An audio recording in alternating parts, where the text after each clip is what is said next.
Monsters We Make. Book Talk by CoryxKenshin. First of all, a note from the author. Love that. Second, this is my first manga that I've ever finished. Who would have thought? I feel encouraged to finally pick up the other mangas that I have. Let me hold up. For example, A Sign of Affection. I'm here with all of this left to read. After finishing this, realizing how to read a manga, understanding the direction that you go, for sure. Now let's talk about Jabari Booker. My oh my, when he we was able to see that man's I'm not gonna say that I prefer a man with locks or twists, but the first couple of pages honestly gave me Attack on Titan vibes, just because get your own copy and you'll see what I'm talking about. If you understand that reference, then you kind of have an idea of what happens within the first chapter. Like, it's like, dang, I was about to be attached to this squad of people that's going to explore this convenience store. Dang. And the crazy thing is, I was reading it while I was getting my hair done. So I know my hairdresser at some point was looking down and saw what had me, like, oh my gosh. She was just like, girl, what are you reading? Monsters We Make, baby, you ain't know. Honestly, the first couple of pages immediately stressed me out and had me wondering if everyone at some point is going to die. Like, right after we get super attached to these people, you're just gonna cut them out. I have several questions and comments, and I feel for Jabari. Jabari Booker is the main character, as you can see. Well, for what we're getting so far out of this first book, we're seeing that Jabari Booker is the main character. His expectations were completely ripped apart at the new school. I feel for him on so many different levels. I don't want to give away the book. I never want to give away any books, honestly. I want to set it up to where you guys watch the video and you tell yourself, this seems like a very interesting book. I want to read it. Jabari was expecting the typical first day of school experience, and unfortunately he did not get that. I'm honestly ready to get details about the Eternal Night and what caused it, and how on earth did people evolve into what they evolved to. Also, I noticed that the word tunings is used, and it correlates to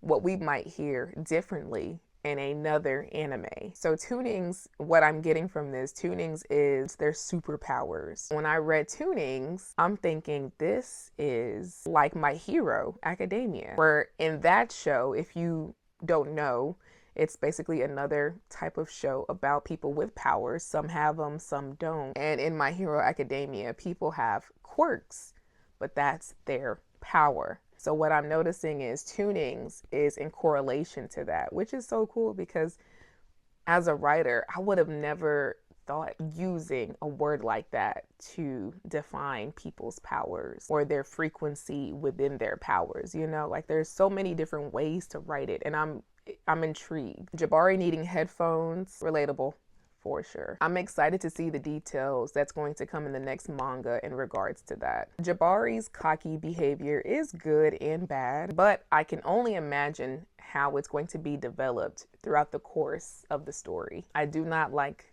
the dean of New Edyn at all. I just don't. I'm sure she has her reasons for being the way she is in the story, but I'm just not going to like her. And that's it. It's not up for discussion. I love September. I can most definitely relate to her. And I love her tuning as well. I honestly feel like tunings say a lot about people's personalities, or maybe their inner self. I'm honestly interested in seeing more interactions between Jabari and his father, because I feel like there's something there that we're gonna see that's going to make sense of a lot of things. I wonder if Jabari's father knows about the leakers. I mean, he does work at Sonata, so I think I will say that I'm gonna kind of give away a little bit, because I just did a video about villains and how they're not born, but they are made. I'm on my ball, sorry. The monsters in this book are not born. They are made, and they have stories too, even though they are villains. There's a specific leaker that Jabari and the team encounter, and there's a reason that he turned out the way that he turned out. I don't know the details as of yet. I have an idea. I'm telling you, touched my heart to see it, like to see him go from work to home and then get triggered and then just go crazy, because it goes to show that villains really are not born. Villains are made. If you haven't already, please check out my other 2 videos that are titled Villains Have a Story Too, because it pulls out a different level of creativity in anybody when you start to see that and understand that. Understanding different perspectives honestly is top tier. How else can you be creative unless you're able to do that? The main key point of that leaker is the fact that he was struggling and his frustrations was triggered the moment he was dismissed and disrespected and misunderstood. And in return, he took it out on his family. How many villains have we seen go down that path, carrying a backpack of frustration, misunderstandings, and then continue to be provoked? Don't get me started. I love the crew, Han, Allie, and there's something about Liam. I don't know how I feel about Liam just yet. And hold up, rewind. And the cashier.